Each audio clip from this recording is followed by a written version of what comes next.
Bienvenidos y bienvenidas. Seguimos con las actividades del Congreso y ahora vamos a dar inicio a la presentación del libro Misterios del Amazonas con la editorial El Gato Descalzo, a cargo de Germán Atoche Intilli, el editor. ¿Quién es el fundador y editor de la editorial independiente El Gato Descalzo, difundiendo el amor por los libros en el lector de a pie desde 2012? Editor y escritor, licenciado en Psicología y diplomado en Recursos Humanos, autor de Antonio Raimondi, el explorador, Antonio Raimondi, bueno, también el exploratore, Vamos a la playa, Mi infancia en León dormido, Dragones del mundo, en imprenta a largo plazo, además de poemas, cuentos y ensayos. También ha sido ganador de los estímulos económicos del Ministerio de Cultura en el 2021 por el proyecto Inclúyeme con tu voz, audiolibros y talleres dedicados a personas con discapacidad visual y baja visión. Ha compilado títulos para la editorial como Cuentos peruanos sobre objetos malditos, Valo en un Perú, Cuentos sobre el Bicentenarios y entre otros. También se ha dedicado a la traducción de libros. Listo. Muchas gracias. Listo. Quiero comenzar agradeciendo el Congreso de Narrativa Fantástica por la invitación, como siempre la Casa de Literatura, por supuesto a las autores y autores que forman parte de esta compilación de la editorial, que es un libro muy importante para nosotros porque es nuestro libro, uno de los libros que sacamos este año por los 13 años de la editorial, de aniversario. En este caso es un título de nuestra colección de lo imposible, una colección que nació en 2018 y ya va a llegar a su título número 30, que llegan alrededor de 100, 150 textos por cada convocatoria que armamos 4 por año, y luego me toca a mí como director de la editorial el trabajo de la lectura y luego el trabajo más difícil, que es la selección, porque llegan muy buenos títulos y luego hay que ver como rompecabezas, ¿no? Cuál entra, cuál no entra, pero en este caso es una mirada, ¿no?, a los mitos, leyendas, historias dedicadas a la selva, al Amazonas, que era un tema que nos pedían mucho nuestros lectores, siempre que vamos a diferentes actividades, tanto en Lima y otras partes del Perú, así que era un título que estaba pendiente. Y vamos a comenzar a invitar ya nos acompañan algunos autores aquí en el auditorio, así que vamos a hacer un par de rondas, voy a invitar de 2 en 2.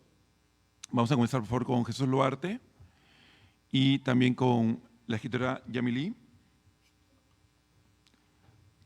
Gualtoni, por favor. Ya hay algunos autores en la mesa, están llegando algunos otros que ya saben cómo es el tráfico aquí en el centro, así que ya están llegando. Perfecto.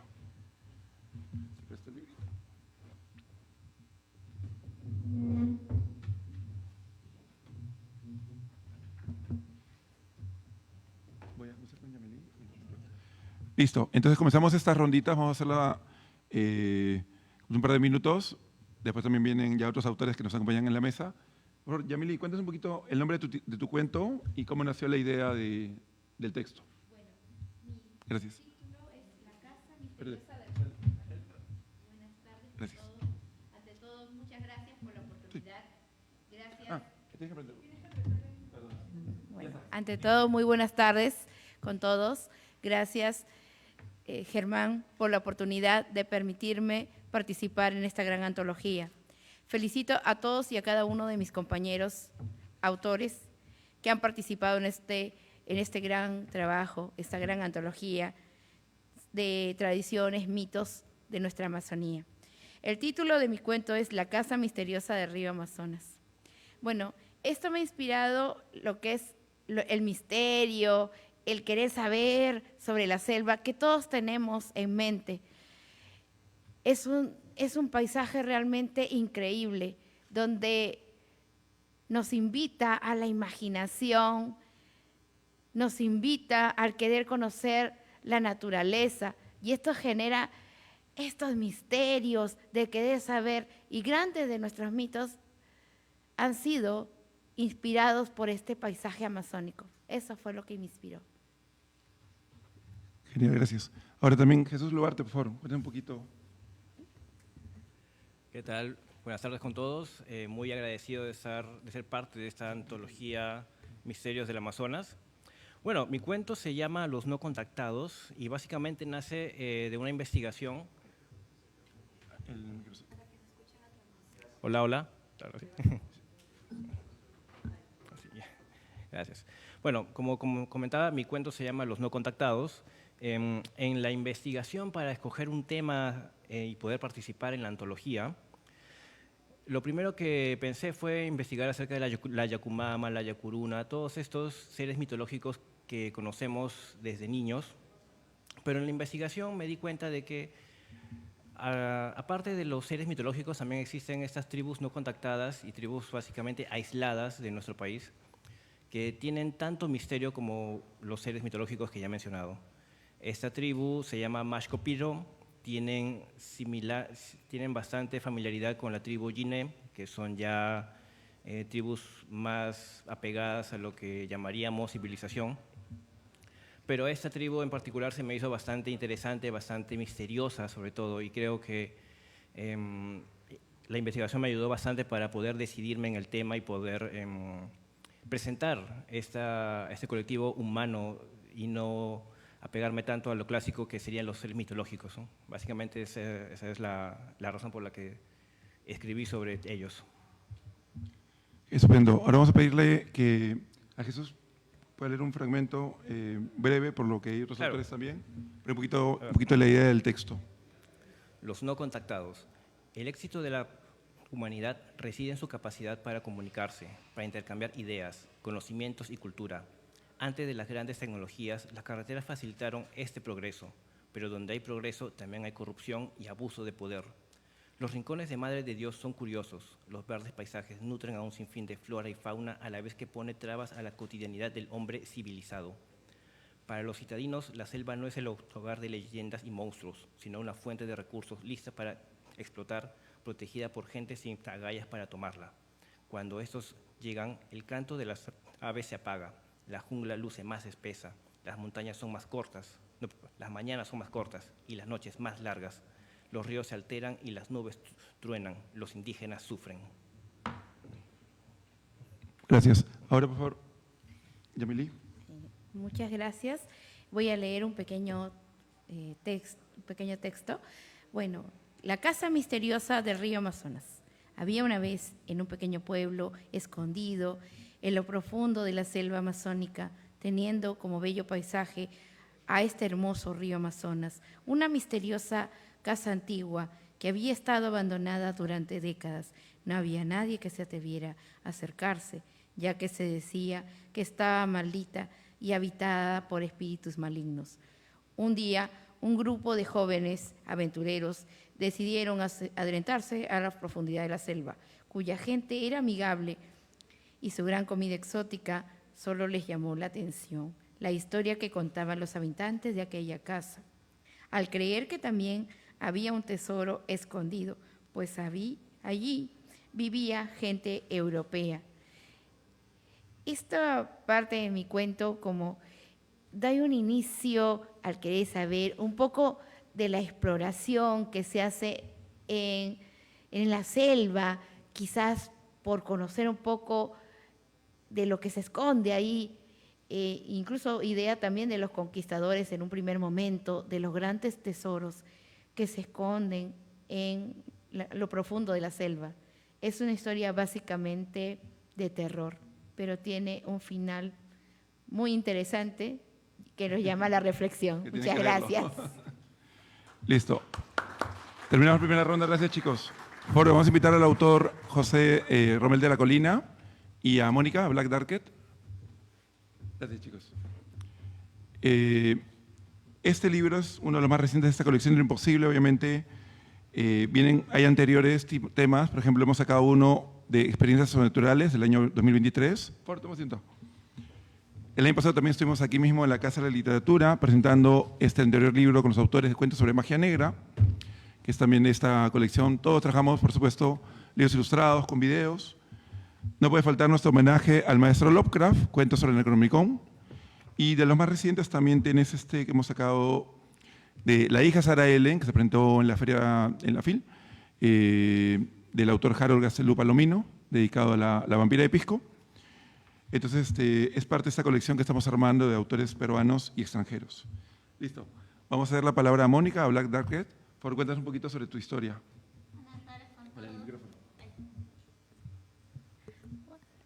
Buenas tardes con todos.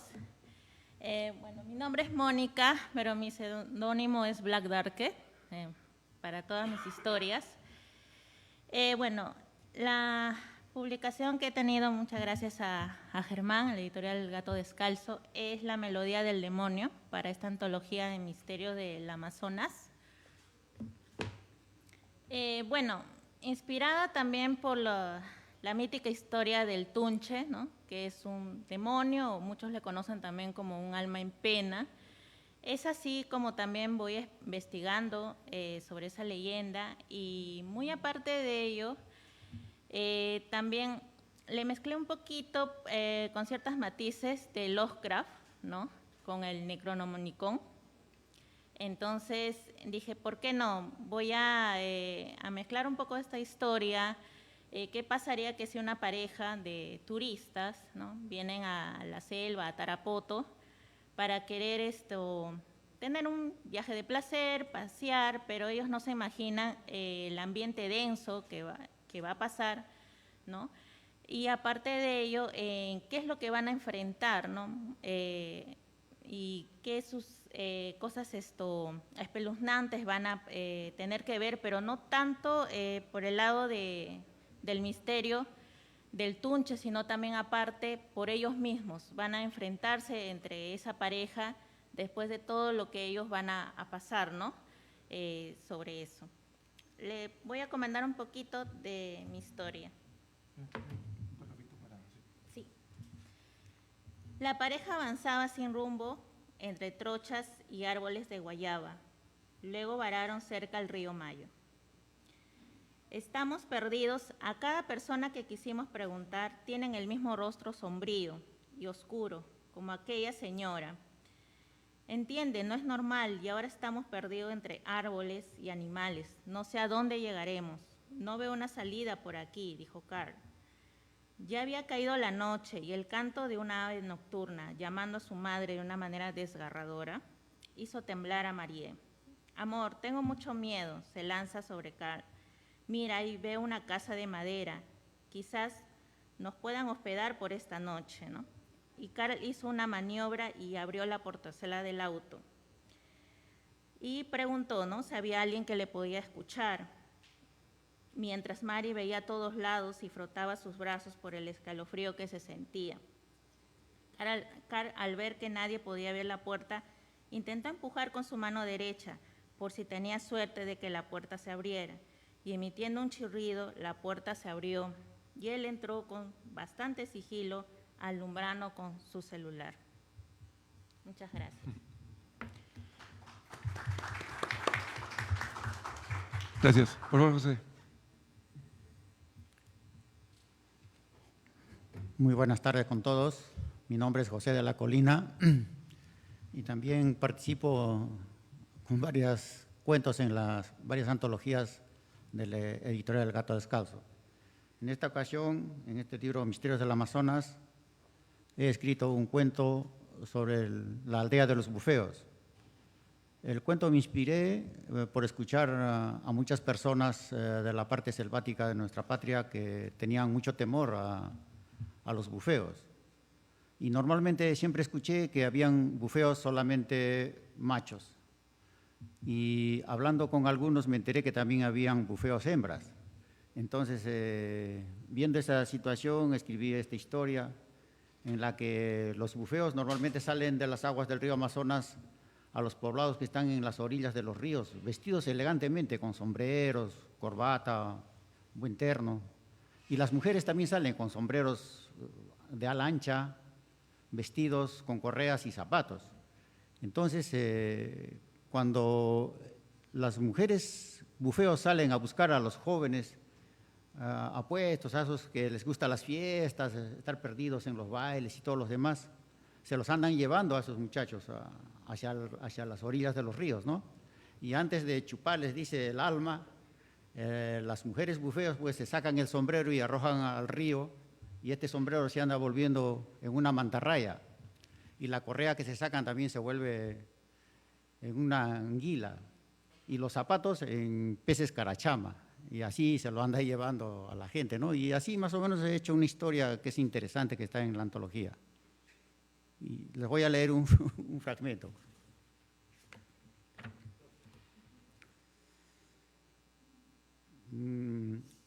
Él con una sonrisa estampada en la cara, mirando mi barba tecida, pelo largo plateado y barriendo mi cuerpo con una mirada inquisidora, de pies a cabezas, contestó: pues significa gracias, buenos días en Shipibo Conibo. Perdón, lo confundí con Fray Nepomuceno, quien en mi niñez me enseñó el español en mi comunidad Shipibo Otucuro, de la Amazonía. Usted es igualito a él, como una papaya partida, pero a él un bufeo hembra le chupó el alma y se lo llevó a descansar al Genenete, el mundo de las aguas. Y algo así continúa la historia.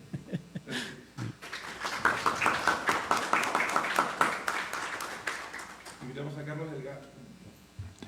Carlos Delgado y por favor André Ugarte, acompáñanos aquí en la mesa. Muchas gracias.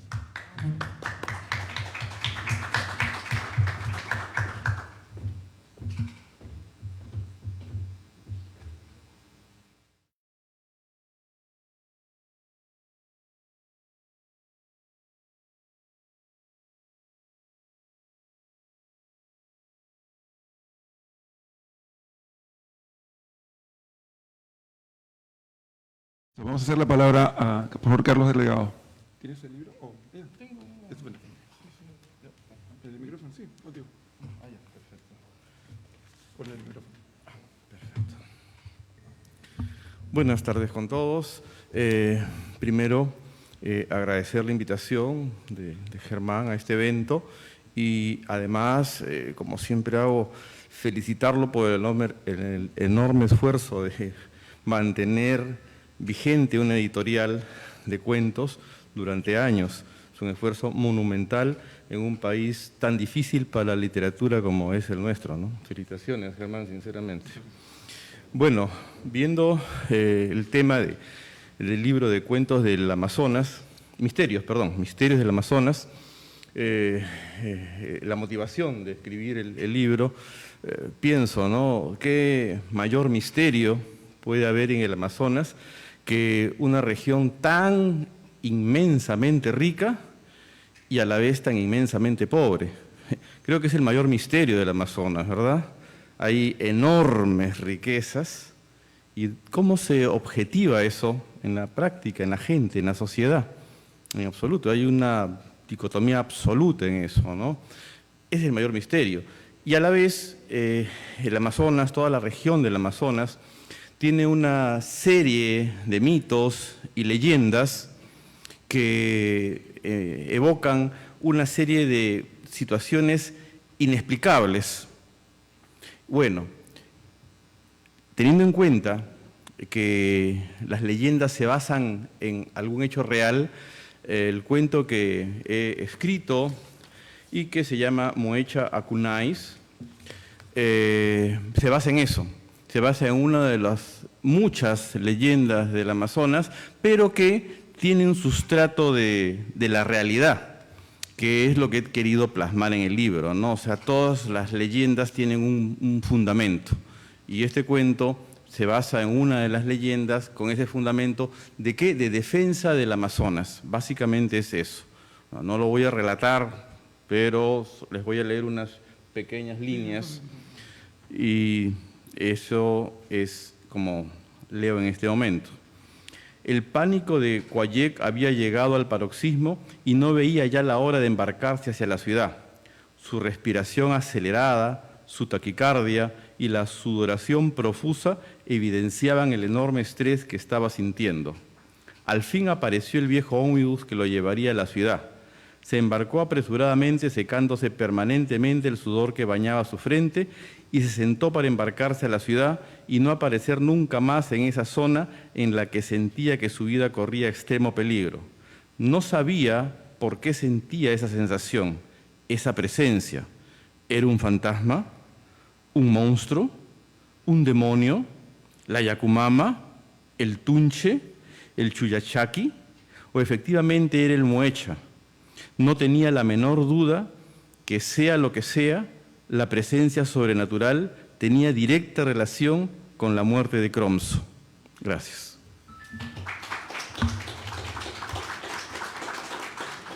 Gracias, Carlos. Por favor, Andrei. ¿Qué tal? Buenas tardes con todos. Primero, quiero agradecer a Germán por esta oportunidad.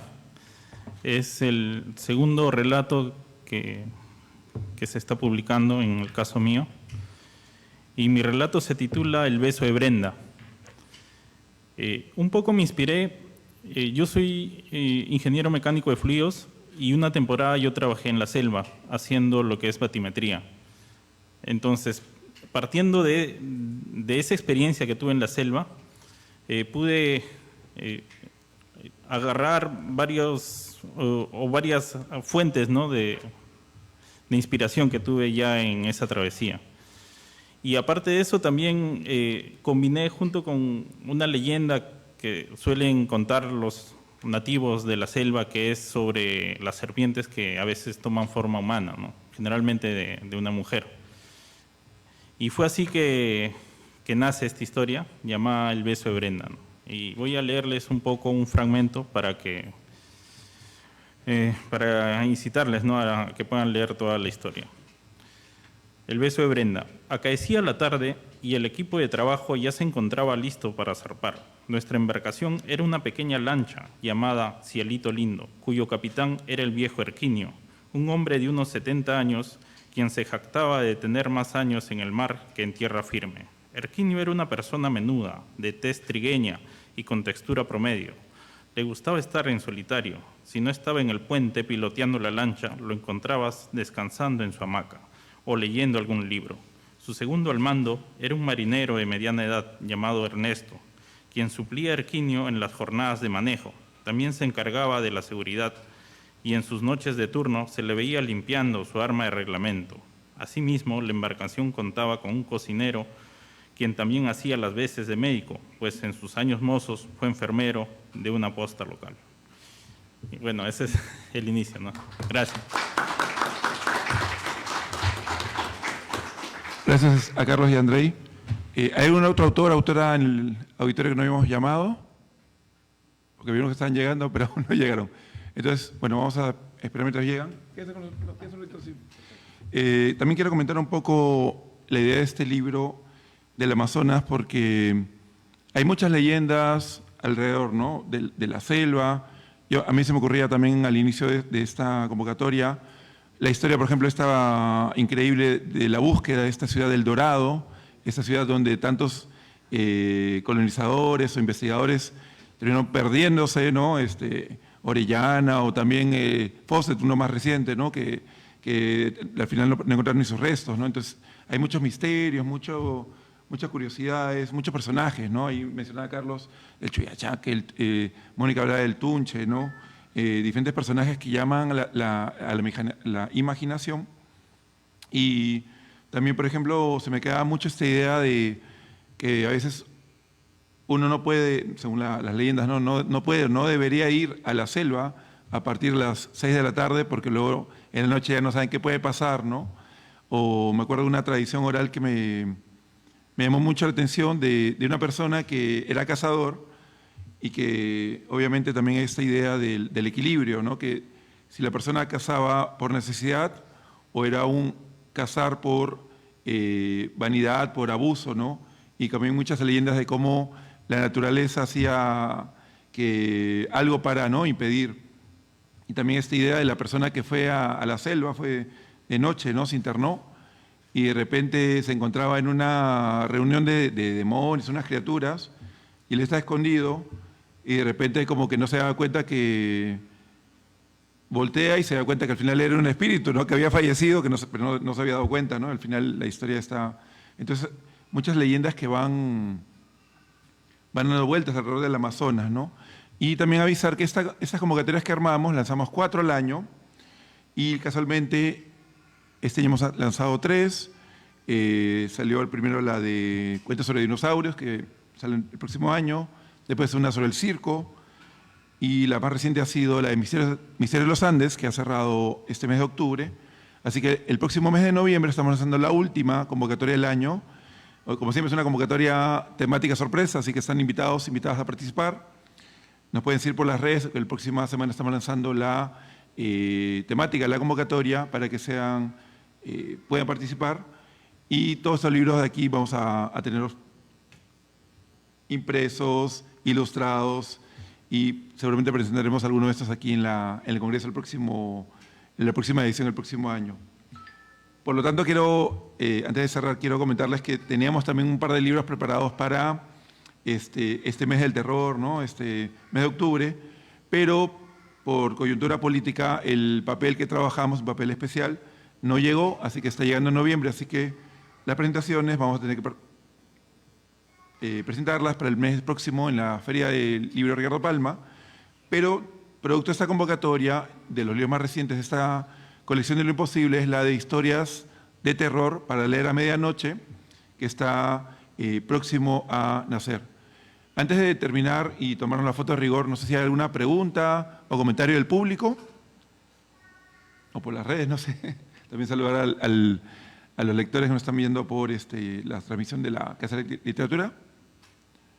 Bueno, si no es así, vamos a invitar a agradecer siempre a la Casa de Literatura, al Congreso Internacional de Narrativa Fantástica por la invitación, a ustedes y por supuesto a las autoras y a los autores por tomarse el tiempo. También por supuesto comentar que estos libros nuestros trabajamos todo ilustrado. En este caso la carátula es de Antonio Migliori, que es artista nacional, que en la carátula van a ver una serie de personajes que están también en la mitología peruana, pero también en el libro, ¿no? Acá abajo vamos a encontrar a la Yara, que es la sirena peruana, la sirena de la selva, la sirena de los ríos. Por aquí adelante van a ver a la Runa Mula, que es una especie de jarjacha, pero ligada a la parte del Amazonas, de la selva. Aquí adelante ven a la Lupuna, que es el alma del árbol, no sé si se ve, pero ya lo van a poder ver también cuando lo lean. Y por supuesto al medio está la Sachamama, esta culebra gigantesca, ¿no? Que se dice que a veces se queda dormida y que se crean o nacen árboles y entonces cuando se mueve como temblores, ¿no? en la selva. Y por supuesto también bueno, es alguno de los personajes del libro, por supuesto la mitología peruana y sobre todo de la selva es muy rica, así que van a encontrar muchos más. Y también van a ver adentro del libro, en cada historia de estas que bueno, los autores han leído, son 34 historias, cada historia bien ilustrada por diferentes artistas peruanos. Acá, por ejemplo, tienen una ilustración de Jesús Mancilla, ¿no? Del tema de la selva, de la boa. Por ahí también está alguna otra que no vamos a encontrar.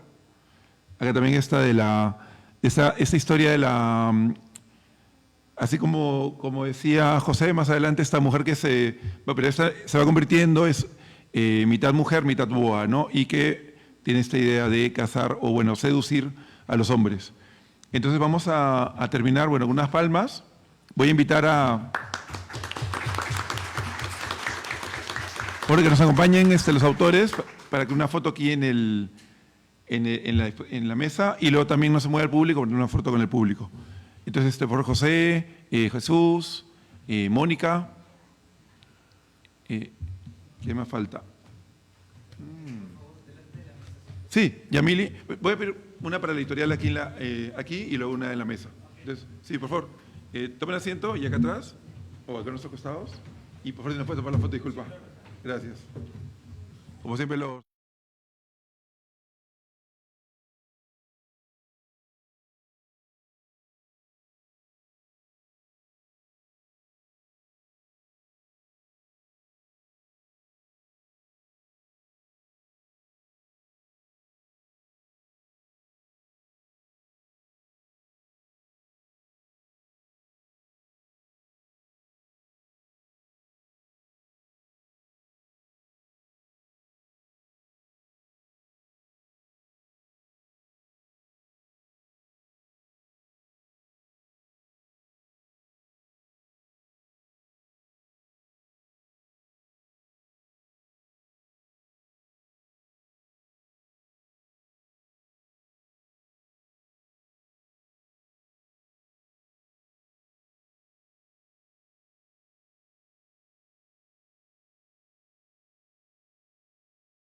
Bienvenidos y bienvenidas. Seguimos con las actividades del Congreso. Ahora iniciamos la presentación de Más de 100 años para Rod Serling y The Twilight Zone, donde participan José Witch y Miguel Ángel Vallejo. José Witch Rodríguez se ha desempeñado como periodista y crítico en diversos medios de su ciudad natal. Es autor de los libros de relatos Año Sabático, El Mascarón de Proa, Los Espectros Nacionales, Control Terrestre y El Sol Infante, de las novelas El Misterio de la Loma Amarilla, El Visitante, El Misterio del Barrio Chino, Los Caprichos de la Razón, El Misterio de las Piedras Secuestradas, Sepan que van todos, El General y la Máquina, también de una primera antología personal, Planeta de Sombras. En su producción académica destaca Universos en Expansión, antología crítica de la ciencia ficción peruana, siglos XIX al XXI, publicado por la Universidad de Lima, donde ejerce la docencia e investigación. También es magíster en escritura creativa por la San Marcos y licenciado en lingüística y literatura por la PUC. Entre 1992 y el 95 residió en la República Argentina como becario de perfeccionamiento del CONICET. También es co-creador de la serie web Interregno junto al cineasta Diego Sarmiento Herencia, así como del podcast homónimo. Miguel Ángel Vallejo, quien también participa en esta presentación, es doctor en Lenguas, Textos y Contextos por la Universidad de Granada, donde también tiene el grado de magíster en estudios literarios y teatrales. Licenciado en Literatura por la Universidad Nacional Mayor de San Marcos, también ha publicado 22 libros de ficción, periodísticos y académicos, entre ellos la investigación Teatro sobre la independencia del Perú y la novela Ángel de la Guarda. Textos literarios suyos figuran en alrededor de 30 antologías y revistas y han sido traducidos a varios idiomas. También ha sido ganador del concurso anual de proyectos de la Pontificia Universidad Católica del Perú y recibió una mención honrosa en el concurso Nueva Dramaturgia Peruana del MINCUL, en la categoría Teatro para la Memoria. Estos dos montajes fueron considerados entre lo mejor del año por la revista especializada Oficio Crítico. Recibió una mención honrosa en la 6ª Bienal del Cuento Infantil del Instituto Cultural Peruano Norteamericano en 2014 y es profesor de posgrado en la Universidad Nacional Mayor de San Marcos, la Universidad Antonio Ruz de Montoya y la Universidad Ricardo Palma. Pueden dar inicio. Bien, muchas gracias por la invitación al coloquio y a la Casa de la Literatura que nos brinda este espacio. La dimensión desconocida, mientras venía aquí en el tráfico limeño cada vez más incomprensible, porque uno no sabe qué calles están abiertas, qué calles están cerradas, por qué, cuándo, qué sentido tiene, y de pronto la vida empieza a aparecer en blanco y negro. Un microbús que probablemente está pues, en una empresa extorsionada hoy en esta ciudad, tocó el claxon de forma absolutamente innecesaria en una esquina y su claxon era la música de entrada de la dimensión desconocida, que es algo muy común en ciudades como esta. Uno no sabe si Lima entera, si el Perú ha entrado en la dimensión desconocida o si es ciudad gótica o la ciudad gótica de la dimensión desconocida. Bien, es una serie de culto, obviamente ha sido referenciada, parodiada, versionada y homenajeada en tantísimas películas. ¿Por qué? Diría que un primer motivo por el cual La Dimensión Desconocida, una serie que arranca en 1959 y tiene muy pocas temporadas, es tan importante en la vida humana, es por haber sintetizado una época, sintetizado varias tradiciones y haberlas proyectado en el medio de cultura de masas de su tiempo, que era la televisión.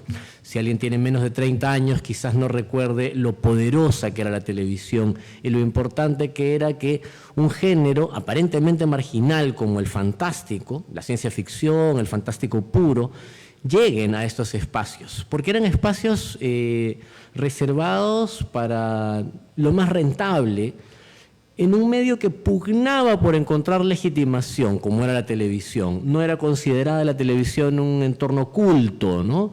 Era pues visto como una cultura de masas. Podemos recordar muchos intelectuales denostando de la televisión o diciendo que una serie nunca iba a tener la calidad de una novela. Sí, hablo de Vargas Llosa, quien dijo eso textualmente. Entonces, creo que todos estos motivos hacen relevante la aparición de la dimensión desconocida. En el afiche de este año del coloquio está Rod Serling, su productor ejecutivo, creador y presentador.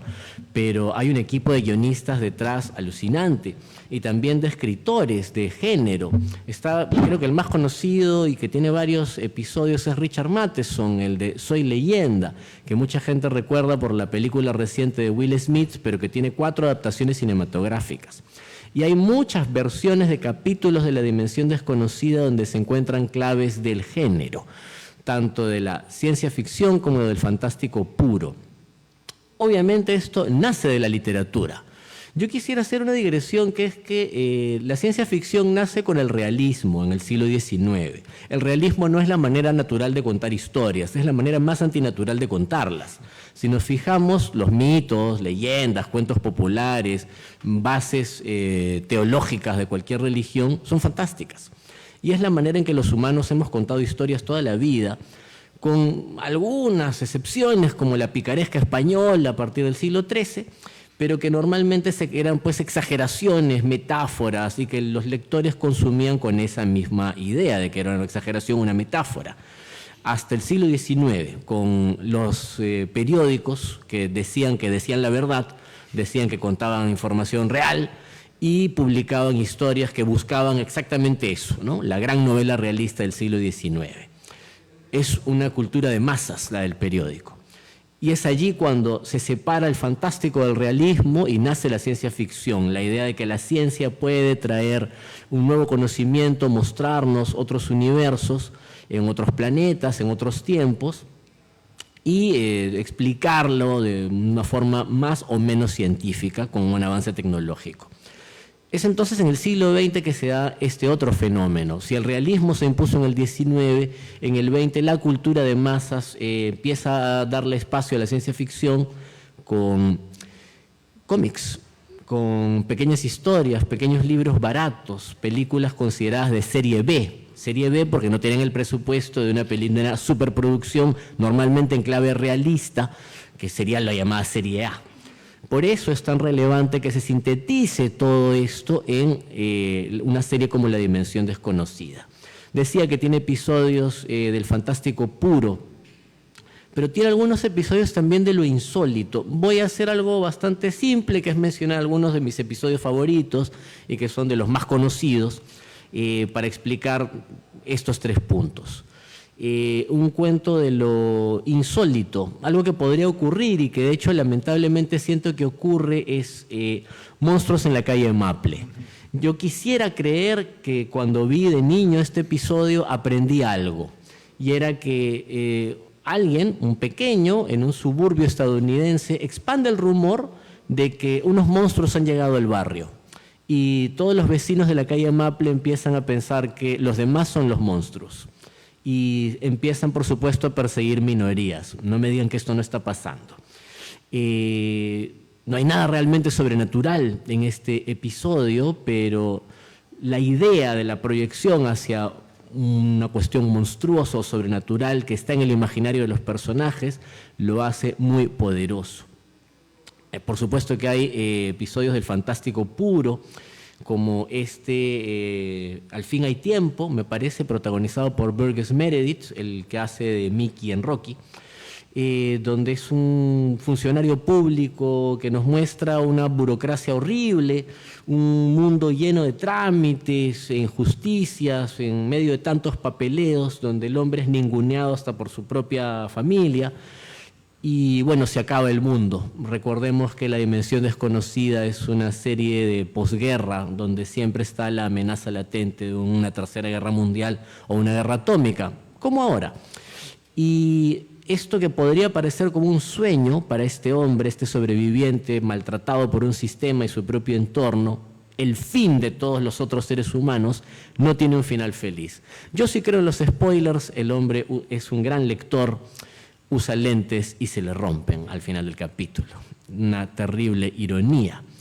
Este es un cuento fantástico, pero de algo que podría ocurrir. Y digo un cuento porque tiene toda la estructura de un cuento. También existen cuentos de fantástico puro, de cosas imposibles o aparentemente imposibles. Este es muy parodiado, ha sido parodiado hasta en Los Simpson. Bueno, casi toda la dimensión desconocida apareció en Los Simpson. Pesadilla a 20.000 pies de altura, el monstruo que está destruyendo el ala de un avión y solamente el protagonista puede verlo, las demás personas no. Es un cuento fantástico puro. Acabo de darme cuenta de que mañana voy a tomar un avión y he sentido aprensión repentinamente.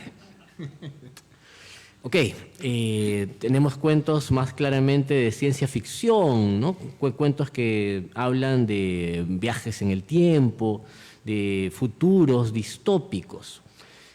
Abreviando, diría que lo relevante no es solo mostrarnos estos subgéneros y legitimarlos en la cultura de masas de la televisión, sino haberlos dejado como una marca. No solo es que tomen tradición de autores de los años 50, de cómics, de clásicos como Asimov, claro, autores clásicos del fantástico, sino que luego van a hacer estos episodios referenciados, parodiados, homenajeados. Entonces es una manera de que perviva esta lógica. Yo quiero creer que he aprendido cosas viendo La dimensión desconocida de niño, tanto la versión de los 60s, clásica de Rod Serling, como las posteriores. En los 80s, en la versión de los 80s hay capítulos dirigidos por Wes Craven, el mismo de Pesadilla en Elm Street, y hay algunos de 2012 que son bastante, 2002 que son muy interesantes. La serie continúa, tiene una nueva versión actual. Y esto nos habla de la necesidad humana de contar historias en este género, en estos géneros en todo caso. Me permitiría mencionar que también tuvo versiones similares como The Outer Limits, otra serie que era sin embargo más pegada a la serie B, menos reflexiva, menos intelectual, con menos clave psicológica. Y tuvo un correlato en español, en la España del franquismo mismo, Historias para no dormir, que tenía el mismo formato de un presentador como Rod Serling, que en esta serie era Narciso Ibáñez Serrador, que presentaba el episodio, que le daba como una capa mayor de profundidad, que era como este antiguo narrador de cuentos que venía a traernos una historia, pero esta vez era en video. El antiguo narrador de cuentos, la antigua necesidad humana de contar historias que esta vez iba a llegar en video. Digo que La dimensión desconocida es una especie de cuentos porque son episodios todos muy cortos y autoconclusivos, pero que alcanzan a construir un mismo universo donde todo puede pasar en esta dimensión desconocida, que es una manera también de cuestionar la realidad. Me había mencionado que es una serie posguerra, post-Segunda Guerra Mundial, y aborda temas como el racismo, la segregación, la posibilidad de una guerra nuclear, la paranoia, la persecución política, toda la época del macartismo, de una forma muy sutil, ¿no? La autoridad normalmente no es muy brillante, entonces no podía detectar que esta serie era tan poderosa y tan crítica. Por eso digo que quiero creer que algo aprendí de ella, no lo sé. Siento también que es una manera, esta serie fue una manera de que muchos de mi generación, la anterior y la posterior y las que vengan, nos acerquemos a estos géneros. Que además en países como el Perú pues no eran suficientemente bien reconocidos, ¿no? en su tiempo, y que quizás están un poco en el ADN de todos los que pudimos ver televisión allá por los años 70, 80, desde que llega La dimensión desconocida de la televisión peruana. Y esto ha marcado nuestra literatura. Elton Honores, organizador de este coloquio, ha hecho algunas encuestas entre escritores contemporáneos sobre cuáles son sus influencias, y La dimensión desconocida es un referente habitual. Y esto es porque estuvo allí cuando la necesitamos y sigue estando allí, seguirá estando allí como una un canon para ser autorreferenciado. Quizás no sería concebible algo como otras series actuales. Pienso en Black Mirror, que piensa más en distopías contemporáneas, si no hubiera habido un clásico como La Dimensión Desconocida. Creo que tiene que ver con la aceptación del fantástico, con la idea de que el fantástico nos permite cuestionar la autoridad, cuestionar el poder, cuestionar la estupidez y hacerlo de una manera velada.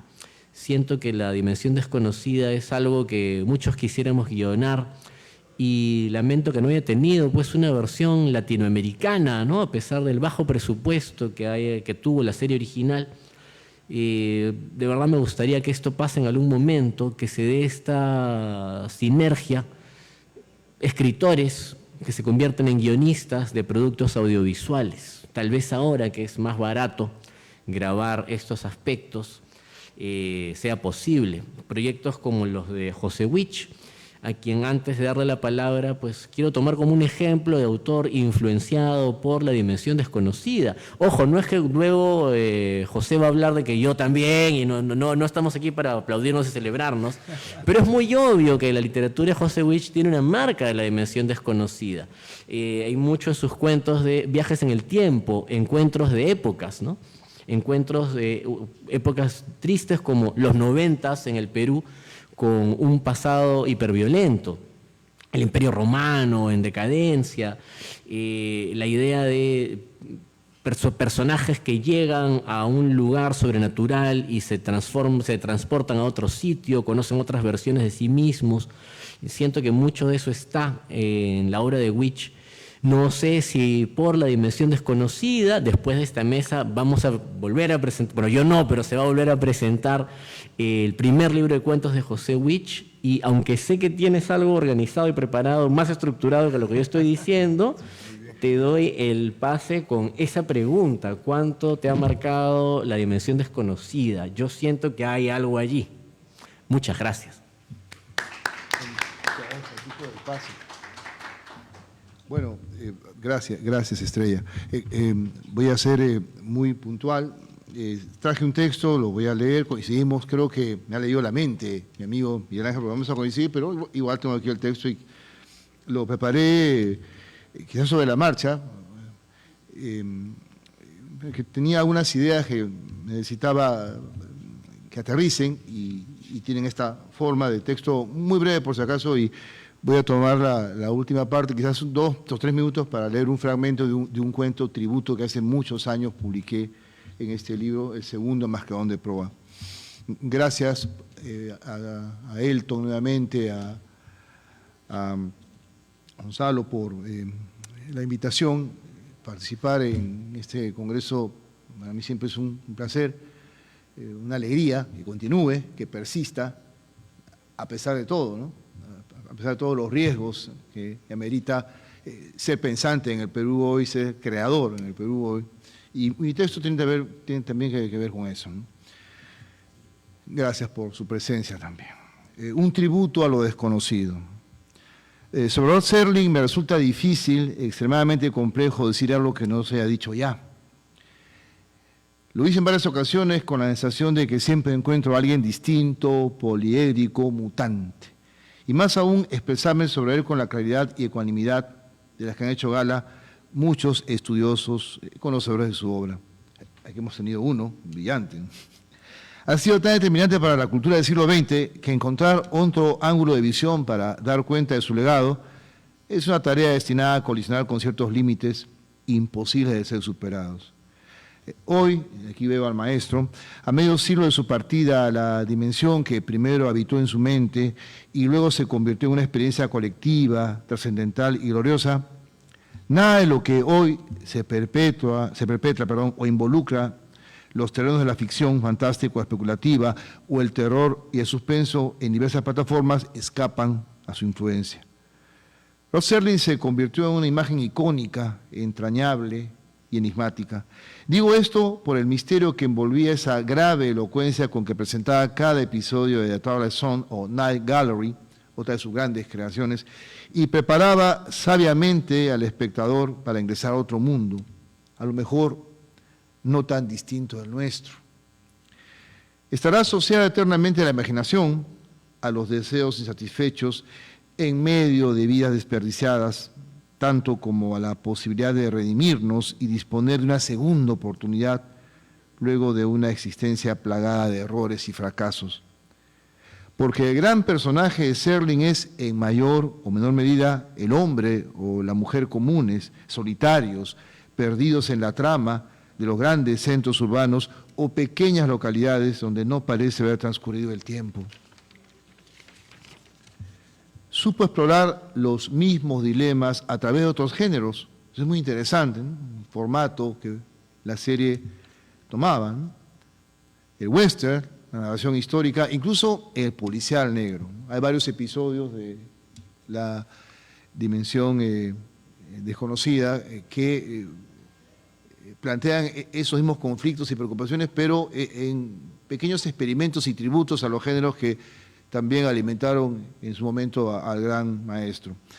Sus ficciones giran en torno a los asuntos que lo obsesionaron desde joven, y en eso coincidimos mucho con Miguel Ángel: la intolerancia, el racismo, el control ciudadano, los excesos del poder. Lo hizo a través de poderosas alegorías, eludiendo con suma destreza los cercos impuestos por la censura macartista, que durante la década de 1950 persiguió a disidentes, rebeldes, insatisfechos y críticos de un sistema implacable donde es más importante el costo-beneficio y no el pensamiento cuestionador que expanda horizontes y demuestre que otras formas de vivir y sentir son posibles. Hoy, cuando eso parece volver una vez más, me pregunto qué le habría propinado Serling a Trump y a esa extrema derecha ultraconservadora enfrascada en apoderarse del corazón de un país. Esa oleada nefasta que acusa de traidores y no patriotas a quienes no son verdaderos norteamericanos, es decir, a quienes no son acólitos de Trump y sus ideas. Presumo que Serling se las habría ingeniado una vez más, si hubiese atravesado el umbral de retorno a este planeta, para continuar creando esas maravillosas parábolas sobre las falencias de una especie que nunca termina de aprender o simplemente no quiere hacerlo y se precipita en los abismos de costumbre, en especial el de la idiotez galopante. Ver una y otra vez los episodios memorables de The Twilight Zone nos devuelve la esperanza sobre el poder de las ficciones fantásticas, de su inmenso caudal de advertencias y críticas a un orden al que nos quieren obligar a aceptar sin protesta alguna y ante el cual quieren que bajemos obsecuentes la cabeza, ¿no? Pensamiento único de ovejas mansas, consumo voraz y necio, posverdades, sacralización de la violencia y otras taras que se replican en otros lugares por cerebros menos hábiles o con menos neuronas, pero igualmente letales respecto del sostenimiento de una auténtica democracia. Serling peleó, cual héroe de Hemingway, 1000 batallas contra los monstruos de las cadenas de televisión entre 1950 y 1970. Sabía muy bien de la ignorancia supina y el pragmatismo ciego de esos caballeros. Por eso también debe ser admirado por sus principios y honestidad intelectual que defendería hasta que simplemente decidió ocultarse hace 50 años en alguna de las historias inolvidables que nos obsequió. Quiero terminar este tributo, breve pero muy sentido, con un atrevimiento que espero no los aburra o interpreten como alarde oportunista. Ya de eso tenemos mucho en el Perú. Poco antes de unas elecciones que serán, por lo que veo, una mala comedia o una película de terror de las peores. Hace casi 25 años escribí un cuento tributo a Rodney Serling, nacido en Siracusa y luego trasladado a la ciudad de Binghamton, ambas localizadas cerca de Nueva York. Creo que es el mejor homenaje que puede hacerle un escritor de estos rumbos a alguien como este coloso que me marcó, igual que a toda una generación. Leeré solo un fragmento. Sé que el tiempo es el tirano. Hay otros tiranos, ¿no? Pero bueno, el tiempo también en cierta forma lo es, ¿no? Se titula En busca de Serling. Pertenece a este librito, El mascarón de proa, el segundo que publiqué allá por 2006. Gracias por soportar el fragmento. No me voy a extender. Es solo una parte que quiero compartir con ustedes y quiero que este sea el auténtico tributo a alguien que definitivamente ha determinado los rumbos de muchos de los que hoy nos dedicamos a estos territorios de la literatura fantástica o la ficción especulativa. En busca de Serling. Ligia ha insistido, siempre encantadora y luminosa. Serling nos espera mañana en la localidad de Cayuga. No obstante, su serenidad y discreción sondeo en ella una tenue marca de apremio, algo que nunca había ocurrido a lo largo de nuestro nebuloso trayecto. Desde la habitación del hotelito al que llegamos esta tarde, he observado la silenciosa vía central una vez más.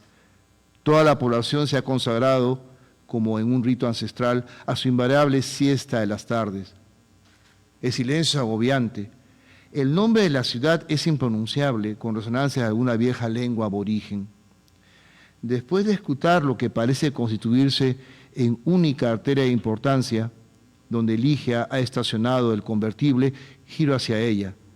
Ha reiterado su advertencia, si así puede considerarse aquel leitmotiv, con un registro educadísimo, propio de un manual de etiqueta para chicas de familia acomodada. Fuma con tranquilidad envidiable un cigarrillo, reclinada sobre su costado izquierdo. Ocupa en posición transversal la cama de 2 plazas con barras de hierro forjado. Unas finas medias de nylon realzan la hermosura de sus piernas. Deseo amoldarme con naturalidad a cada uno de sus gestos y costumbres, porque considero que eso es lo habitual en ella.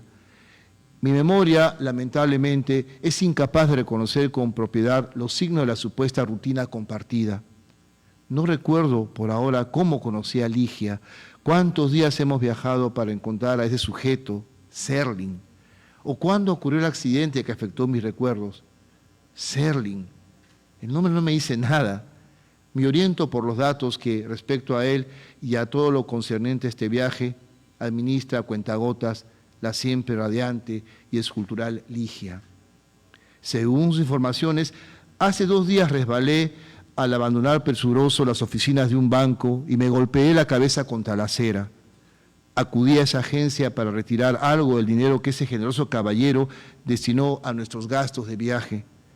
Recuerdo, eso sí, al médico y el consultorio, impregnado de un poderoso olor a desinfectante o anestésico. Antes de eso, el vacío absoluto. De la aparatosa caída no guardo siquiera una breve imagen, algo de lo cual pudiera asirme con el fin de aclarar tantas lagunas, tantas parcelas baldías de mi conciencia. El galeno tranquilizó a Ligia, sugiriendo que prosigamos nuestro viaje. Yo no presentaba lesiones graves, salvo esa momentánea incapacidad para recordar los episodios anteriores al accidente. El médico no prescribió que yo permaneciera unos días en la ciudad para evaluar mi estado. Mi viaje podría continuar, pero le recomendó a Ligia que me abstuviera de conducir el vehículo. La memoria de su esposo retornará poco a poco.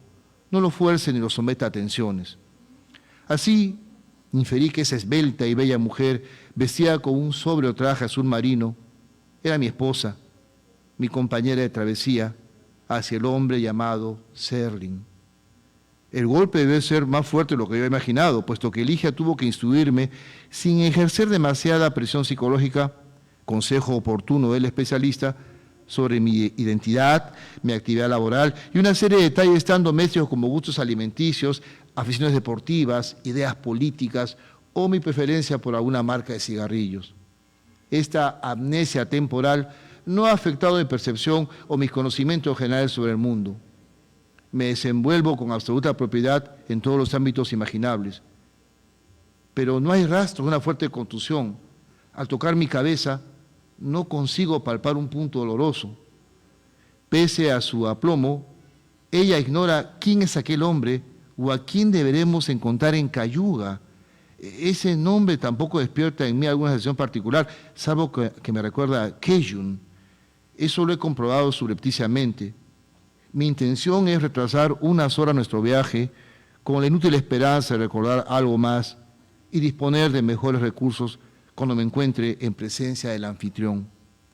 Sería incómodo llegar a nuestro destino sin las condiciones físicas adecuadas.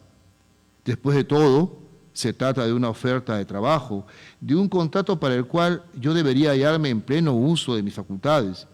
No es que desconfíe de Ligia, carezco de motivos fehacientes.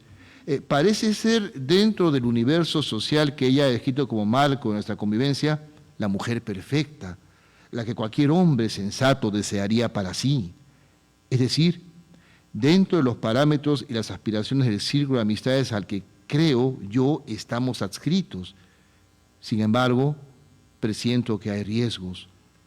Ligia podría ser víctima de una trampa, de algún engaño que atente contra la integridad de ambos. Su explicación es insatisfactoria, aunque no doy muestra de que lo percibo así, y por el contrario, asiento como si estuviera complacido de oírla, convencido de que todo marcha por el rumbo correcto. Eres un guionista respetado, te reunirás con Serling porque quiere que participes en uno de sus proyectos. Está formando su equipo para un nuevo programa de televisión. Le manifiesto, disimulando mi creciente inquietud, que el pueblo es precioso, que sería maravilloso quedarnos un par de días para conocer los alrededores y disfrutar de las bondades de una existencia rural y plácida.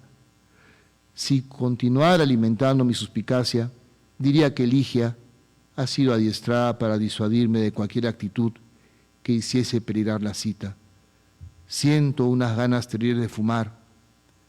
Extiendo mi mano hacia el paquete de cigarrillos con el que ella juguetea una y otra vez. Muchas gracias. Ese fragmento que quería leer es más largo, pero bueno, gracias. Gracias nuevamente por estar aquí y ha sido un disfrute compartir la mesa. Creo que tenemos, si deseas, Estrella, unos minutos más o ya terminamos. El siguiente libro que se presenta es tuyo. Pero no voy a abusar del tiempo que se nos ha asignado. Bueno, creo que es evidente, sí, mi pasión por Serling. Al escribir este cuento hace ya tantos años, creo que se escribió entre el 2000 y el 2002, el libro saldría el 2006, con bastantes accidentes en el camino, propuestas para, más o menos como las que atraviesa el personaje, propuestas acerca de sí y que después no, en un momento en el que, bueno, publicar era una verdadera hazaña, ahora lo sigue siendo, en especial porque el circuito de lo fantástico es, aunque ya más amplio, muy especial. Somos como una secta, ¿no? como una especie de cofradía, ya no tan extraña, ¿no? Ya más aceptada y tolerada. No puedo asegurar lo que siempre seamos tolerados y aceptados, ¿no?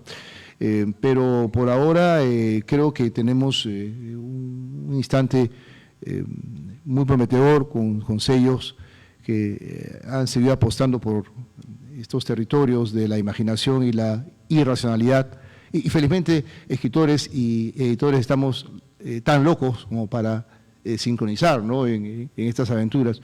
Sí, el cuento se escribió como un tributo a la memoria del gran maestro, pero en esos días no se contaba con tanto material como hay ahora, así que me basé esencialmente en lo poco que encontré en internet.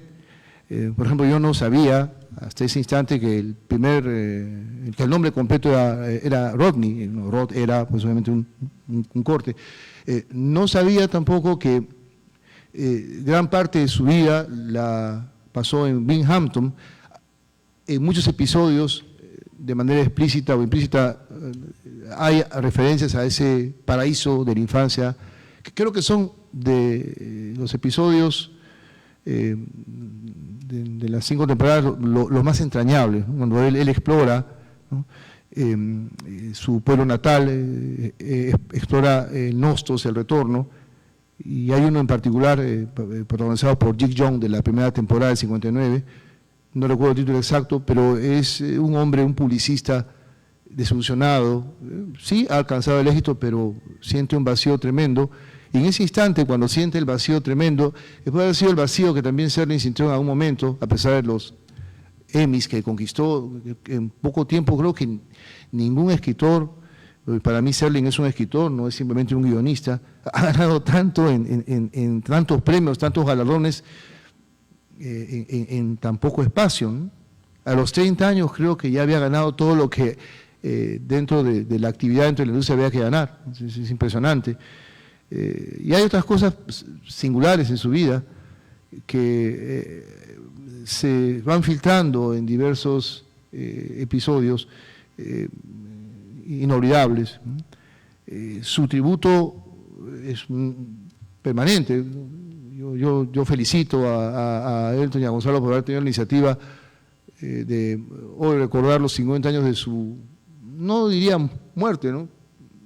Los detalles sobre cómo falleció creo que se pueden consultar. Yo diría que simplemente partió al mundo que creó, ¿no? Y ahí debe estar, ¿no? Y quizás algunos tengamos el privilegio, ojalá, de estar también ahí en el momento en que nos llamen, ¿no? Pero considero que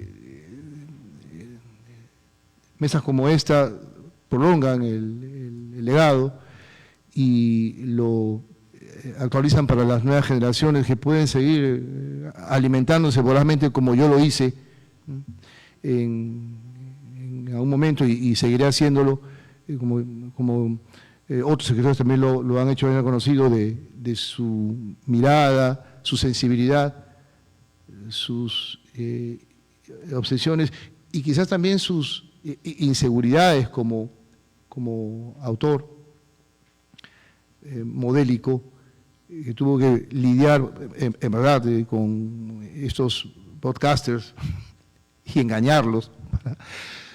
No eran muy inteligentes, y tampoco parece haber sido muy inteligente el macartismo, no se dieron cuenta de la bomba que tenía Serling en sus manos y que supo muy bien detonar a cada instante sin que nadie del establishment lo percibiera. Si hubieran sido un poco más inteligentes quizás se dan cuenta, pero felizmente las élites no son inteligentes, pues normalmente, ¿no? Las élites del poder son bastante limitadas y hay que agradecerles a esas élites tan, como diría Cervantes, de tan limitado entendimiento, porque justamente la censura permitió que tuviésemos esta extraordinaria visión, una visión integral acerca del ser humano, de nuestros conflictos, de nuestra incapacidad para la convivencia y también, como no, de las oportunidades de qué es lo que debemos darnos para resarcir aquello que hemos descompuesto o hemos deteriorado en nuestros vínculos. No diría que fue un moralista, está muy alejado de eso. Yo diría que fue un explorador, un tremendo explorador del alma humana, y a través de estas alegorías y parábolas creó realmente una manera de estar en el mundo y de crear, ¿no? Con eso me quedo de Randall Serling, con esa fe, esa vocación, que se podían contar historias y que las historias podían decir algo mucho más allá del mero entretenimiento, del simple cumplimiento con broadcasters y con patrocinadores. Bueno, muchas gracias. Es maravilloso estar aquí, realmente. Gracias. Gracias a ustedes. Gracias a ustedes. Muchas gracias a los dos participantes de esta presentación.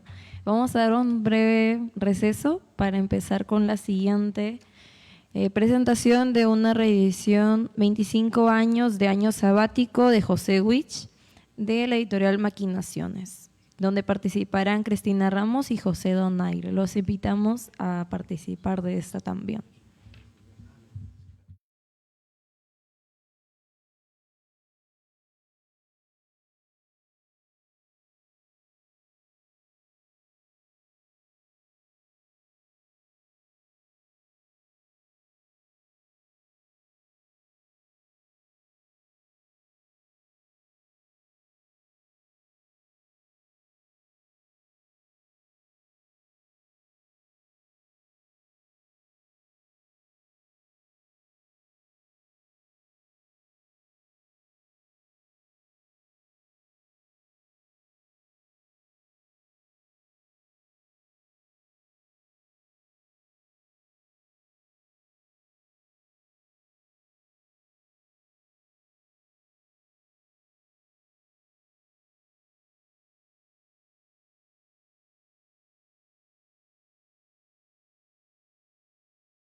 Damos inicio a la presentación de la reedición 25 años de Año Sabático de José Witch de la editorial Maquinaciones.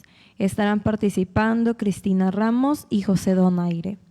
Pueden dar inicio.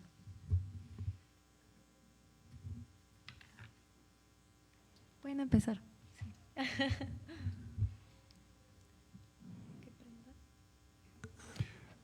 Buenas noches. Para mí es un gusto muy especial presentar en el contexto de este 11º congreso, ¿no?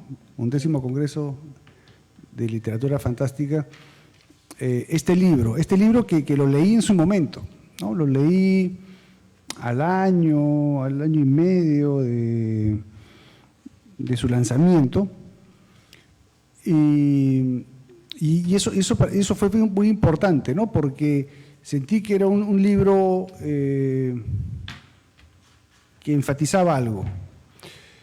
Era raro encontrar una colección de relatos con este registro, con el registro de Año Sabático. El nombre, muy bueno, me parece que es un buen título para un libro y para un cuento.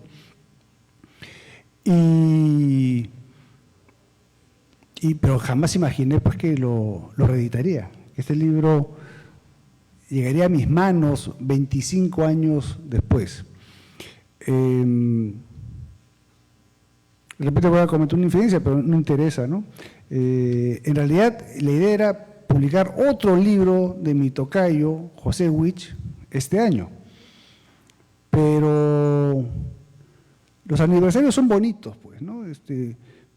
Si lo sacábamos el próximo año ya no iba a ser lo mismo, entonces era mejor ocultar este inédito en mi computadora y tener reflejos rápidos y salió rápido, ¿no? Salió rápido y digamos en el momento, además, en el momento preciso, ¿no?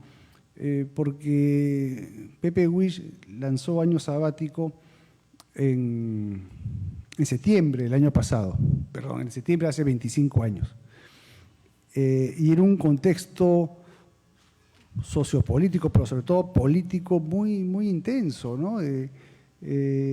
Hace algunas semanas lo comentábamos en público, que justo era la persecución de Montesinos, ¿no? Fujimori salió a perseguir a Montesinos por algunos distritos de Lima, ¿no? Entonces era una cosa de lo más disparatada.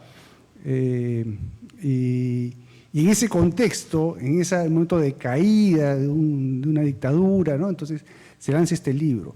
Y es un libro que recoge 9 relatos, si no me equivoco. Tiene registros pues, que van entre lo medio onírico, lo insólito, lo fantástico, la ciencia ficción, ¿no? Es un libro de un corte muy especial, con textos clásicos, pero con una profundidad pues, psicológica interesante, muy bien manejada, ¿no? Pepe Witch en su primer libro pues, se luce y luego pues, va a seguir toda una línea, una dirección narrativa que ha dado magníficos frutos, ¿no? Este es el segundo título que publico de Pepe Witch y espero pues que el libro anterior, el libro que deberíamos estar presentando esta noche, aún me lo confíes, ¿no? Está en mi computadora, mejor dicho. Entonces, como editor, para mí es satisfactorio tener a Pepe en mi catálogo, amigos, cómplices. Pepe es un gran colaborador, él ha participado en varios proyectos de narrativa que he desarrollado y siempre lo ha hecho con mucho entusiasmo, con esa gracia y elegancia que lo caracteriza. Entonces, tenerlo en mi sello, publicarlo, compartir su narrativa con un público es hermoso. Es una amistad de años, además, que ha sabido sobrevivir a todos los tiempos, ¿no? Son varios años, pues, Pepe, ¿no? Y son muchos las mesas que hemos compartido, además, ¿no? En diferentes roles, ¿no? Y eso es bueno, es sano, y estoy seguro, pues, que vas a seguir produciendo. Este es un libro especial, no solamente en tu carrera, sino en el ámbito latinoamericano, peruano, ¿no? del mundo hispano, ¿no? En realidad es un libro muy, muy importante, ¿no? Marca una época y bueno, varios especialistas, pues, que le han dedicado páginas a esta obra, ¿no? Y es un libro además que se defiende solo, pero de todas maneras este libro, esta edición, pues viene con un prólogo acá del doctor Honores, porque si bien se defiende solo, hay prólogos, pues, que mejoran, orientan de manera eficiente, pues, una lectura, ¿no? Pensemos, pues, en los lectores de aquí a 50, 100 años, ¿no? Cuando descubran esta joya, ¿no? Que además un poco lo anticipas en algunos de tus cuentos. Este es un libro que va a aparecer, pues, enterrado, ¿no? Algún arqueólogo, después de un apocalipsis, lo va a descubrir, va a decir que es esta maravilla, ¿no? Y van a leer aquí al doctor Honores y van a decir, y eso va a ser una epifanía, ¿no? Y bueno, yo hay algo que vengo repitiendo en las presentaciones en las que participo, que un libro implica, pues, una responsabilidad, porque uno escribe, publica, pero ahí hay un tema de palabra, ¿no? Es un diálogo que iniciamos en nuestro tiempo y que va a ser oído de aquí a cuántos años, pues, ¿no? Son cápsulas del tiempo, un libro es una cápsula del tiempo, ¿no? Entonces, de aquí a 50, 100, 200 años nos van a leer y eso va a crear un efecto, ¿no? Y ojalá que alguien te reedite, pues, de aquí a 100 años, 500 años, ya no va a existir el mundo como lo conocemos, ni siquiera el Perú se va a seguir llamando Perú, va a ser otra cosa seguramente, pero tu libro se va a seguir llamando Año Sabático y vas a seguir encantando y fascinando a tus lectores del futuro. Así que los invito a leer este libro, pero eso, el comercial lo hago de manera el comercial lo voy a hacer de manera más precisa al final de esta jornada. Lo dejo con Cristina Ramos, quien es una entusiasta, creadora, difusora, colaboradora. Ella también me apoya mucho, participa en mis proyectos y tiene una sensibilidad muy especial para hablar de libros tan maravillosos como Año Sabático. Lo dejo en manos de Cristina. Disfruten su lectura, la lectura de Año Sabático.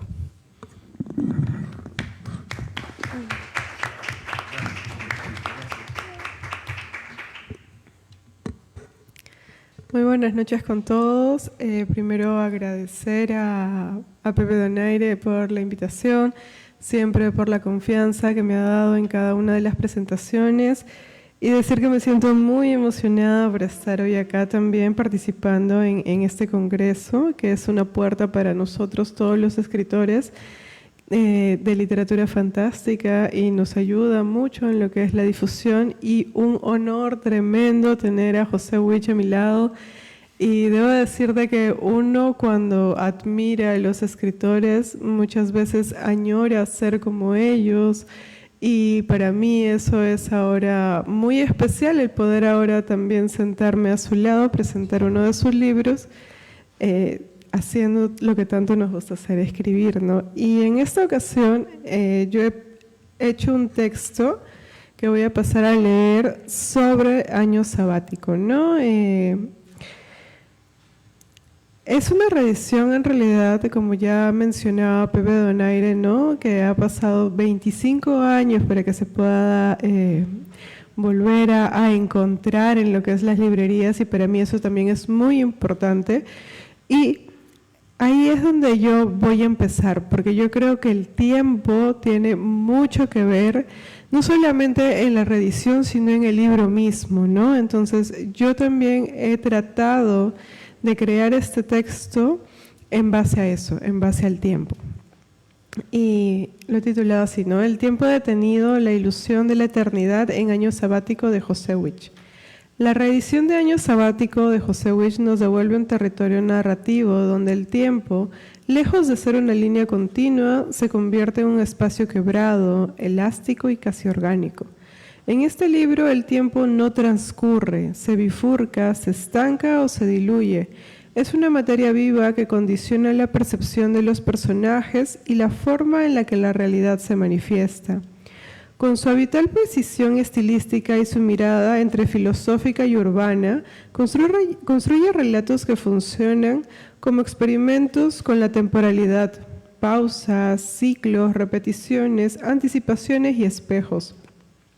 Su prosa contenida, más cercana al bisturí que al pincel, corta el flujo del presente para revelar los pliegues de la conciencia, donde lo real y lo fantástico se confunden. El año sabático, entendido como suspensión del deber y como pausa vital, se transforma en este libro en una metáfora del intento humano por escapar del tiempo. Pero la pausa en Witch no es reposo, es tensión. Lo sabático se vuelve una trampa, un intermedio donde el personaje, liberado de las exigencias del mundo, se enfrenta con el vértigo de lo estático. La cita que se encuentra en uno de los cuentos, que dice así: los grillos no desertan. A medida que oscurece, sus elitros agudizan los tonos, se asemejan a la eternidad, y no es para menos. Por esa ilusión permanecemos aquí una centuria completa. Condensa el espíritu del libro, siento yo, y el zumbido de los grillos, insistente y monótono, es el eco de una eternidad ilusoria. La existencia se sostiene por esa ficción del tiempo sin fin. Una ficción que mantiene a los personajes anclados a sus rutinas, a sus esperas, a sus desasosiegos. En esa frase, por esa ilusión permanecemos aquí una centuria completa, se revela la paradoja central del volumen, el deseo humano de eternidad como una forma de autoengaño, como un pacto que prolonga la inercia. El año sabático, entonces, no es una fuga del tiempo, sino una confrontación con su abismo. En cada cuento examina una variación de esa experiencia, personajes que intentan detener el tiempo, doblarlo o interpretarlo, solo para descubrir que están atrapados en su repetición. Si bien es cierto, en el libro podemos encontrar varios cuentos, yo he escogido 5 que creo que van muy conectados a la premisa de lo que es el tiempo. Empezamos con Año Sabático, que es el tiempo suspendido. El relato que da título al libro funciona como un eje simbólico y aquí el tiempo adquiere la forma de un ciclo cerrado. El protagonista se enfrenta a una pausa forzada, a una especie de retiro que debería significar descanso, pero que se convierte en descomposición. Así, retrata la dilatación temporal con una experiencia claustrofóbica. La rutina sin propósito hace que los días pierdan su contorno y el sujeto empiece a confundirse con su entorno. La linealidad temporal se quiebra, los días parecen repetirse, las acciones se convierten en rituales sin sentidos y los pensamientos en ecos. La escritura minimalista de Witch potencia esa sensación de duración espesa. En su aparente calma hay una violencia subterránea, una desesperación silenciosa. El cuento nos habla del deseo de detener del tiempo, un año sabático sin límites eterno, y de la imposibilidad de hacerlo sin perder la identidad. Lo eterno aquí no es promesa de trascendencia, sino de estancamiento. También me gustó mucho lo que es oráculo, y lo he puesto como el tiempo como predestinación, ¿no? En oráculo el tiempo se vuelve profético, explora la ilusión del destino, como una manera de racionalizar la incertidumbre. Los personajes buscan en las señales un gesto, un número, un mensaje ambiguo, un sentido que el presente no puede ofrecerles. Pero en cada intento de leer el futuro revela más bien la fractura del presente. El autor nos introduce en una tensión entre el libre albedrío y la fatalidad. Y nos hacemos la pregunta de, ¿existe realmente un tiempo escrito de antemano o somos nosotros quienes lo fabricamos para soportar el vacío? Eso es lo que me he preguntado cuando he leído este cuento, ¿no? Y en este relato el tiempo no es lineal ni circular, es un espejo que devuelve la mirada del personaje, mostrando que el futuro no existe fuera de la interpretación que le damos. Lo que se presagia, de alguna forma, ya ha sucedido. El oráculo no enuncia, confirma. Witch construye así una atmósfera de destino suspendido donde cada segundo parece ya haber sido vivido. Después pasamos a tiempo prestado, que es la duda de existir. Y el título mismo de este cuento condensa la angustia temporal que recorre el libro. Vivir es deber del tiempo, es estar siempre al borde de su vencimiento. En tiempo prestado el autor introduce una dimensión existencial y casi metafísica, y los personajes habitan un presente que sienten ajeno, como si cada instante perteneciera a otro.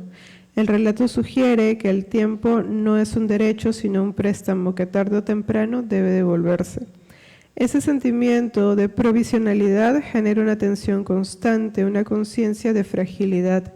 La temporalidad se convierte en un reloj invisible que acompaña cada acción, cada pensamiento, cada silencio. Witch logra que la escritura misma adopte el ritmo de esta cuenta regresiva con frases cortas, pausas, silencios. Y en este cuento, el tiempo se percibe como un flujo que se escapa entre los dedos, recordándonos que toda existencia es interina. La danza del fuego es el tiempo y el deseo. Y en la danza del fuego introduce otro matiz, que es el tiempo como energía, como combustión, ya que aquí el fuego simboliza la intensidad vital que consume y renueva. El movimiento de la danza representa el intento humano de controlar lo efímero a través del rito, de transformar la fugacidad en repetición significativa. Juega con el ritmo y con la sensualidad del lenguaje para expresar esa tensión entre lo perecedero y lo eterno. El fuego danza, pero también destruye, ilumina, pero devora. Así el tiempo en este relato se vuelve simultáneamente creativo y destructivo. La memoria de los cuerpos, el deseo y la pérdida forman parte del mismo ciclo, una llama que se extiende para recordar que lo eterno solo existe en el instante. En ese sentido, la danza del fuego es uno de los relatos más simbólicos para mí del libro, porque convierte el tiempo en una experiencia sensorial y física. La puerta del jardín, yo lo he puesto como el tiempo como umbral, porque en la puerta del jardín el tiempo se representa como un espacio de tránsito. La puerta simboliza el límite entre dos dimensiones, lo conocido y lo desconocido, lo temporal y lo intemporal, mientras que el jardín funciona como un territorio intermedio donde las leyes de la realidad parecen diluirse. El relato plantea que todo acceso al misterio implica una pérdida de la noción del tiempo. Quien atraviesa el umbral ya no pertenece completamente al mundo que deja atrás. Witch introduce aquí una ambigüedad fundamental. El jardín puede ser paraíso o encierro, revelación o espejismo. El manejo del ritmo narrativo es esencial. Los tiempos del relato se expanden y contraen como si la propia estructura del cuento imitara el vaivén del péndulo. Así el lector experimenta la sensación de estar detenido y suspendido entre dos realidades. También tengo lo que es verano de desprendimiento, que es el tiempo como la disolución del yo. Y en este cuento, Witch lleva su exploración del tiempo a un terreno más interior. La percepción del personaje se altera hasta el punto de que el tiempo deja de ser una secuencia para convertirse en una textura. El protagonista experimenta una disociación entre cuerpo y conciencia y su relación con el entorno se transforma en una pérdida progresiva de referencia temporal. La lentitud y la repetición son esenciales. Lo que podría parecer una acción banal, un gesto doméstico, una observación mínima, se repite hasta adquirir un carácter ritual. El tiempo se espesa, se solidifica y el yo se vuelve dentro de él. Verano del desprendimiento revela la poética central de Witch. Lo fantástico no irrumpe violentamente, sino que se filtra en la monotonía. El tiempo se vuelve materia de horror porque deja de tener dirección. La eternidad nuevamente aparece como amenaza. Y el último cuento que les voy a hablar es el último cuento fue El verano de desprendimiento. Y ahora voy a hablar un poco del tiempo como una ilusión necesaria, ¿no? Que a lo largo de años sabático, Witch plantea una concepción del tiempo profundamente ambigua. Por un lado es una condena, un flujo que nos arrastra y del que no podemos escapar, pero por otro es la única estructura que nos permite construir con sentido. La frase inicial, por esta ilusión permanecemos aquí una centuria completa, resuena como un manifiesto. El ser humano necesita la ilusión del tiempo para soportar la existencia del mismo modo que necesita creer en la eternidad para justificar su finitud. Los personajes de Witch lo intuyen, pero no logran liberarse. Por eso, cuando alguien pronuncia en el relato principal la propuesta, te proponemos un año sabático sin límites, eterno, eternidad, lo que se ofrece no es un don, sino una condena, la detención del flujo vital, el bloque del tiempo convertido en prisión. Witch parece advertirnos que la verdadera eternidad no está fuera del tiempo, sino en la repetición. El horror de lo eterno no es dudar, sino poder terminar. Año sabático es un libro sobre la imposibilidad de escapar del tiempo y al mismo tiempo sobre la necesidad de intentarlo. Los personajes buscan pausas, señales, puertas o danzas que lo liberen, pero lo único que consiguen es revelar la naturaleza ilusoria de toda la eternidad. Por ello, la escritura de The Witch, serena y meticulosa, nos confronta con esa paradoja. Solo el lenguaje puede detener el tiempo y lo hace al transformarlo en memoria. En ese sentido, cada cuento de este volumen es un ejercicio de resistencia, un intento de fijar lo efímero sin destruirlo. En su conjunto, el libro se convierte en una meditación sobre la duración y el desgaste, sobre la fragilidad del instante y la belleza de lo transitorio. José Witch nos recuerda que todo año sabático, por más largo que sea, termina siendo un regreso al mismo punto, el instante en que comprendemos que la eternidad solo existe en la ilusión de quien la pronuncia. Y para cerrar, nada mejor que volver a las palabras del propio autor que resuenan como epílogo y sentencia, como un eco que se repite más allá del relato. Te proponemos un año sabático, sin límites, eterno, eternidad. Y así es como es este libro. Después de 25 años todavía va a seguir siendo eterno y por eso yo me he fijado más en todo lo que tiene que ver con el tiempo y es rico encontrar en cada cuento todas las conexiones, tanto en lo fantástico como en lo real, y ahora lo podemos ver, porque ya 25 años después todavía tu libro sigue siendo eterno. Gracias.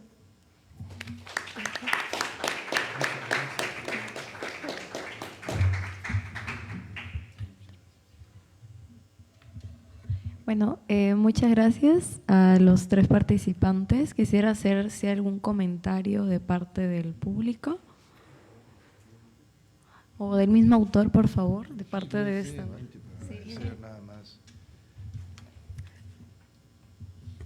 Gracias Estrella. Tocayo, muchas gracias. En verdad, uno queda sin palabras y siempre tengo la sensación de que están hablando del otro, de alguien que me percibe un doble, ¿no? Y no de quien está aquí. Querida Cris, me has abrumado, cautivado, has también levantado mi ego, ¿no? Pero en verdad te estoy muy agradecido por esa lectura tan rica, tan detallada, y donde he ido también descubriendo a medida que avanzabas, igual cuando leí el extraordinario y generoso estudio, el prólogo de Elton, fui descubriendo cosas que quizás hace 25 años jamás habrían estado en mi zona de confort, ¿no? Me han obligado, y agradezco que me hayan obligado a replantearme un libro que nació hace 25 años, que intentó ser el resultado de la honestidad, de la consecuencia, también la construcción de una identidad propia, consciente o inconscientemente, ¿no? Y 25 años después que aún se descubra en él un mensaje cifrado, ¿no? Esos mensajes que vienen en botellas lanzadas al mar, me emociona, ¿no? Y gracias a ustedes también por estar aquí hoy, escuchando las palabras que muy generosamente se han vertido sobre año sabático y su probable destino. Creo que Pepe, en un acto de noble, ¿no?, y maravillosa amistad, ha sido hiperbólico también, como Rabelais. Pero te agradezco muchísimo el haber confiado en la reedición de este libro, un libro de inicio, un libro de tanteo, pero como todo libro de inicio y tanteo también pues es un libro interferido por los tributos, por las citas, por las lecturas. Finalmente uno es sus lecturas, ¿no? Y eso se traduce, como lo dije esa noche tan maravillosa con Sofía y Carlitos López en Miraflores, en la cuina de Bonilla. Los resultados son imprevisibles y si bien este libro al comienzo parecía ser solamente una hilación de tributos y de exploraciones, fue alcanzando su propio sentido y su propio destino. Me parece muy alentador por lo que ustedes dicen, pero citándome a mí mismo, quizás marcado por la incertidumbre, no por la desilusión, ¿no? Ya será la posteridad, ¿no?, la ignota posteridad la que diga qué pasará con el sabático, y si aparece, si alguien lo desentierra después de un apocalipsis, bueno, qué grato, ¿no? Que bueno, no lo puede haber. No puede haber el desentierro. Me gustaría. Pero si es después de un fin del mundo, coincidiendo con el maestro Solin, a quien le fascinaban los fines del mundo, creo que a todos nos fascinan, ¿no? Ojalá que eso realmente sea posible, y agradezco una vez más que el libro tenga este marco, se presente por segunda vez en el Congreso, que es realmente un clásico. Elton, querido amigo mío, y que prosiga, ¿no? Y cuantas veces sea necesario, estaré aquí y llegaré, aunque sea en carruaje, ¿no? Pero no carroza, sino en un carruaje. Es siempre un desafío, ¿no? Llegar, pero finalmente uno lo logra. Como implica terminar un libro y no estar muy seguro de cuál va a ser el resultado, ¿no? Lo que me ha pasado a mí varias veces y creo que le pasa a muchos escritores. Pensamos, oh, qué maravilla, ¿no? Esto se ve bien, pero al rato, esto no sirve para nada, ¿para qué lo escribí? ¿No? Sí.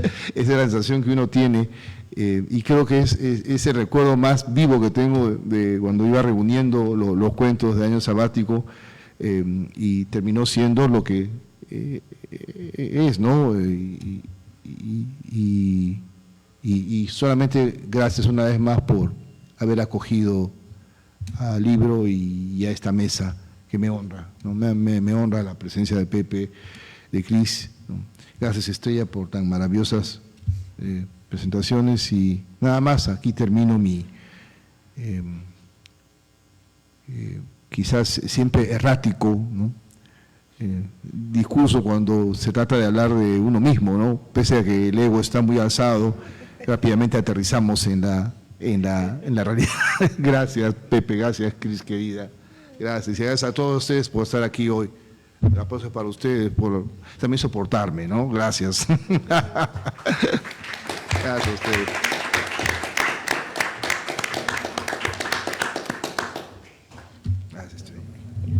Muchas gracias a todos y todas las presentes. Nuevamente agradecemos a los últimos 3 participantes de esta presentación, y de esta manera vamos a culminar el segundo día del 11º Congreso Internacional de Narrativa Fantástica, Diálogos Norte-Sur, vínculos e influencias entre la cultura norteamericana y el sur global. Los invitamos a participar el día de mañana, que ya será el último día. Muchas gracias. Sí, claro, Di. Sí, últimas palabras hoy. Las últimas es un comercial, como les prometí. Si alguien desea adquirir un ejemplar de año sabático, el stand ya lo cerré hace algunos minutos, pero tengo ejemplares cerca y un POS. Hasta una próxima oportunidad. Muchas gracias.